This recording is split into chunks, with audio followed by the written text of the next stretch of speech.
Praise the Lord. இந்த நாளிலும் நம்முடைய தியானத்திற்காக எடுத்துக்கொண்ட தலைப்பு போர்க்களம், பேட்டில் ஃபீல்ட். இதை சண்டைக்களம் என்னும் சொல்லுவார்கள். சண்டைக்களம் என்று சொல்லும் போதே உலக பிரகாரமாய் இரண்டு கூட்டத்தினருக்கு, அதாவது இரண்டு நாட்டிற்கு இடையே நடக்கிற ஒரு போராட்டம் தாங்க சண்டைக்களம். இது ஒரு குறுகிய காலகட்டத்துக்கு வரைக்கும் நடக்கும். அதுக்கப்புறம் அந்த சண்டைக்களமானது சமாதானத்திற்கு ஏதுவாய் அது கடந்து போயிடும். ஆனால் வேதாகமத்தில் சொல்லப்பட்டிருக்க இந்த போர்க்களமானது, இந்த சண்டைக்களமானது ஆவிக்குரியதாக இருக்கிறது. அதாவது நம்முடைய சிந்தையில் நடக்கிற ஒரு போராட்டம், அல்லது இருளுக்கும் வெளிச்சத்திற்கும் இடையே நடக்கிற யுத்தம் என்றும் சொல்லலாம். இந்த போர்க்களமானது ஒரு குறுகிய காலகட்டத்தில் முடிகிற ஒரு விஷயம் இல்லைங்க. மாறாக ஒவ்வொரு நொடியும் ஒவ்வொரு நிமிடமும் நாம் இதை எதிர்கொள்ள வேண்டிய ஒரு கட்டாயத்திற்குள்ளே நாம் கடந்து போய் கொண்டிருக்கிறோம். It's not about one day battle. கிறிஸ்டியனுடைய வாழ்க்கையில் பார்த்தீங்கன்னா ஒவ்வொரு நாளும் இப்படிப்பட்ட போர்க்களத்தில் அவன் எதிர்த்து நிற்கிற ஒரு திராணியுள்ளவராய் இருக்க வேண்டும் என்றே வேதம் சொல்லுகிறது. இதற்கு ஆதார வசனமாக எபேசியர் 6:11-17 வரை, நீங்கள் பிசாசின் தந்திரங்களோடு எதிர்த்து நிற்க திராணியுள்ளவர்களாகும்படி தேவனுடைய சர்வாயுத வர்க்கத்தையும் தரித்து கொள்ளுங்கள் என்று பவுல் இந்த இடத்துல எபேசு சபைக்கு எழுதப்பட்ட நிருபத்தில் நம்ம பார்க்கலாங்க.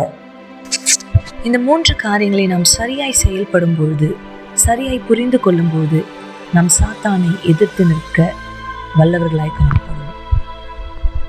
அப்ப இந்த சாத்தானை நாம் எதிர்த்து நிற்க வேண்டுமே ஆனால் அவனுடைய சில தந்திரங்களை நாம் புரிந்து கொள்ள வேண்டும். அதைதான் 2 கொரிந்தியர் 2:11 பவுல் இப்படியா எழுதுகிறார்: சாத்தானாலே நாம் மோசம் போகாத படிக்கு அப்படி செய்தேன், அவனுடைய தந்திரங்கள் நமக்கு தெரியாதவைகள் அல்லவே. வேதாகமத்தில் பார்த்தீங்கன்னா ஒவ்வொரு காலகட்டங்களிலும் ஒவ்வொரு மனிதனையும் தன்னுடைய வசத்திற்கு அவன் திருப்பினதை நாம் படித்திருக்கிறோம். இந்த காலகட்டத்திலும், இந்த குறுகிய கடைசி காலகட்டத்திலும் ஒவ்வொரு மனிதர்களையும் ஆண்டவராகிய இயேசுவுக்கு நேராய் போகாத படிக்கு திருப்பி கொண்டுதான் இருக்கிறோம். அப்ப நாம் திருப்பப்படாத படிக்கு இருக்க வேண்டுமே ஆனால் முதலாவது அவனுடைய தந்திரங்களை நாம் சரியாய் புரிந்து கொள்ள வேண்டும். அதைதான் வேதாகமும் வலியுறுத்துகிறது. அப்ப இந்த இடத்துல ஒரு மனிதனுடைய வாழ்க்கையில சாத்தான் இன்ட்ராக்ட் பண்றான் அல்லது அவனோடு இடையூறு செய்கிறானே என்றால், அவன் முதலாவது அவன் வருகிற ஒரு காரியம் என்னன்னு பார்த்தீங்கன்னா, எழுதப்பட்டதற்கும் சொல்லப்பட்டதற்கும் விரோதமாக செயல்படுகிறவன் தான் சாத்தான். இந்த இடத்துல எழுதப்பட்டதும் சொல்லப்பட்டதும் என்னவென்று பார்ப்பீர்களானால், நியாயப்பிரமானது கர்த்தருடைய வார்த்தையானது எழுதப்பட்டு நமக்கு கொடுக்கப்பட்டிருக்கிறது. அதை நம்முடைய காதுகளிலே சொல்லப்பட்டு கொண்டிருக்கிறது. இதற்கு விரோதமாய் செயல்படுகிறவன் தான் சாத்தான்.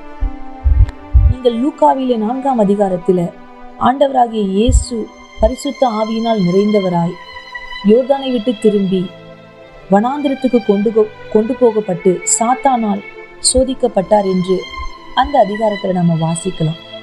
அந்த இடத்துல ஆண்டவர் திருப்பி ஒரு 2 காரியத்தை சொல்லிக்கொண்டே இருப்பார். தேவனுடைய ஒவ்வொரு வார்த்தையினாலும் பிழைப்பான் என்று எழுதியிருக்கிறதே, உன் தேவனாகிய கர்த்தரை பரீட்சை பாராதிருப்பாயாக என்று சொல்லி இருக்கிறது. அப்ப அவனுடைய குணாதிசயங்கள் என்னவென்று பார்ப்பீர்களானால், எழுதப்பட்டதற்கும் சொல்லப்பட்டதற்கும் விரோதமாய் நம்மை செயல்படுத்த அவன் முயற்சி செய்கிறவனாய் காணப்படுகிறான். ஆண்டவராகிய இயேசுவையும் அவன் திருப்புவதற்கு ஏதுவாய் எவ்வளவோ எத்தனங்களை செய்தான். 2வது, நம்முடைய அழைப்பிலே சந்தேகத்தை உருவாக்குகிறவனாய் காணப்படுவான். He will bring doubts in your calling. இயேசுவை நோக்கி அவன் சொல்றான், நீ தேவனுடைய குமாரனே ஆனால் இந்த காலகட்டத்திலும் நீ ஆண்டவராகிய இயேசுடைய பிள்ளை தானே, உன்னுடைய வாழ்க்கையில ஏன் இப்படிப்பட்ட போராட்டங்கள் இருக்கிறது என்று அவன் முதலாவது சந்தேகத்தை எந்த இடத்துல வைக்கிறானா, நம்முடைய காலிங்ல தான் வைக்கிறான். யாரெல்லாம் ஆண்டவராகிய இயேசுவை ஏற்றுக்கொண்டு பிதா குமாரன் பரிசுத்த ஆவியினால் ஞானஸ்நானம் பெற்றோமோ அத்தனை பேரும் தேவனுடைய பிள்ளைகள் என்று ஆவியானவரால் முத்திரிக்கப்பட்டிருக்கிறோம் என்று வேதம் சொல்லுகிறது. அப்ப நம்முடைய வாழ்க்கையில அவன் இடைப்படுகிற 2வது ஒரு காரியம் என்னவென்றால், நீங்க தேவனுடைய பிள்ளையா இருப்பீரானால் ஆண்டவர் உன்னை நேசிச்சா உனக்கு ஏன் இப்படிப்பட்ட ஒரு பிரச்சனை வருது? இப்படி நம்முடைய அழைப்பிலே ஒரு சந்தேகத்தை உருவாக்குகிறவனாய் காணப்படுகிறான். மூன்றாவது, மேன்மையையும் உயர்வையும் காண்பித்து கர்த்தருடைய வசத்திலிருந்து நம்மை திசை திருப்புகிறவனாய் காணப்படுகிறான். நான்காவது, he will try to misuse the authority given by God. தேவன் நமக்கு கொடுத்த அதிகாரத்தையும் சுதந்திரத்தையும் தவறாக செயல்படுத்த முயற்சி செய்வான். அப்ப இந்த இடத்துல இந்த லூக்கா 4ஆம் அதிகாரத்துல இப்படிப்பட்ட இந்த சோதனையை ஆண்டவராகிய இயேசு பிசாசை ஜெயித்தார். எப்படி என்றால் வேத வசனத்தினாலும் பரிசுத்த ஆவியின் துணையினாலும் உபவாசத்தினாலும் ஜெபத்தினாலும் ஜெயித்தார் என்று நம்ம பார்க்கிறோம். அப்ப இந்த கடைசி காலகட்டத்திலும் நாமும் எப்படி ஜெயிக்க வேண்டும் என்று தேவ ஆவியானவர் நமக்கு இந்த வேதாகமத்தின் மூலமாய் அநேக காரியங்களை சொல்லிக் கொண்டுதான் இருக்கிறார். முதலாவது அவனை ஜெயிக்க வேண்டுமே ஆனால் நாம் தெரிந்து கொள்ள வேண்டிய முதல் காரியம் என்னவென்று பார்த்தீர்களானால் அவனுடைய தந்திரங்களை நாம் சரியாய் புரிந்து கொள்ள வேண்டும். இரண்டாவது, சர்வ ஆயுத வர்க்கங்களை தரித்து கொள்ள வேண்டும்.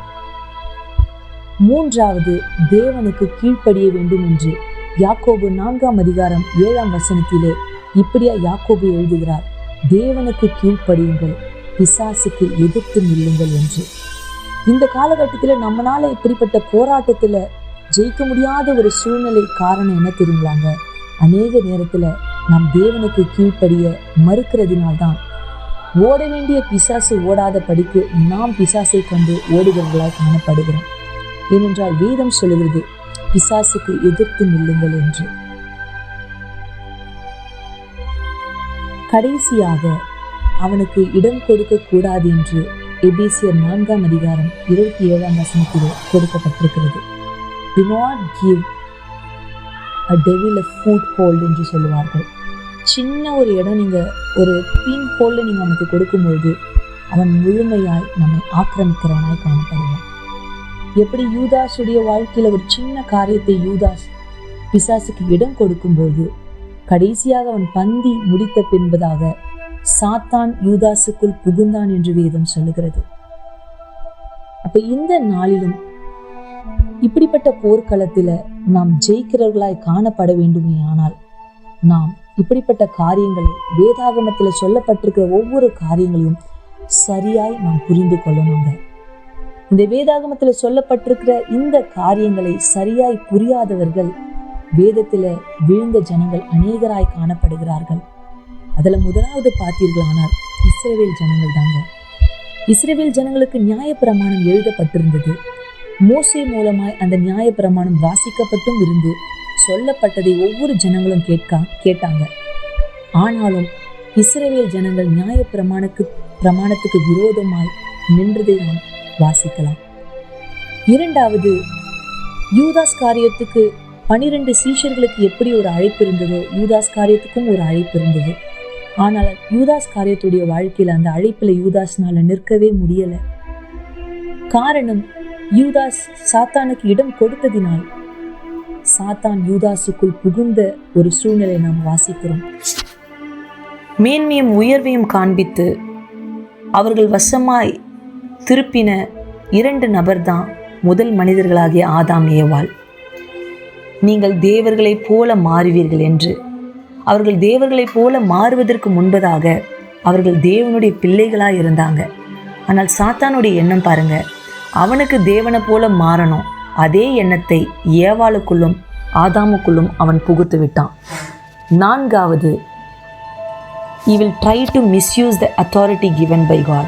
நமக்கு கொடுத்த சுதந்திரத்தை, நமக்கு கொடுத்த அதிகாரத்தை தவறாக பயன்படுத்த அவன் செயல்படுவான். ஆதாம் ஏவாளுக்கு ஒரு எல்லை கொடுக்கப்பட்டிருந்தது, ஒரு சுதந்திரம் கொடுக்கப்பட்டிருந்தது. அந்த எல்லையை மீறுவதற்கு ஏதுவாய் அவர்களை நடத்தினான். அப்ப இந்த கடைசி காலகட்டத்திலும் இப்படிப்பட்ட போர்க்களத்தில் நாம் ஜெயிக்க வேண்டுமே ஆனால், இப்படிப்பட்ட போர்க்களத்தில் அவனை எதிர்த்து நிற்க வேண்டுமே ஆனால், முதலாவது அவனுடைய தந்திரங்களை நாம் சரியாய் புரிந்து கொண்டு சர்வாயுத வர்க்கங்களை தரித்து கொண்டு கர்த்தருடைய வார்த்தைக்கு நாம் கீழ்ப்படிந்து நிற்கும்போது வேதம் சொல்லுகிறது போல அவன் உங்களை விட்டு ஓடி போவான். God bless you.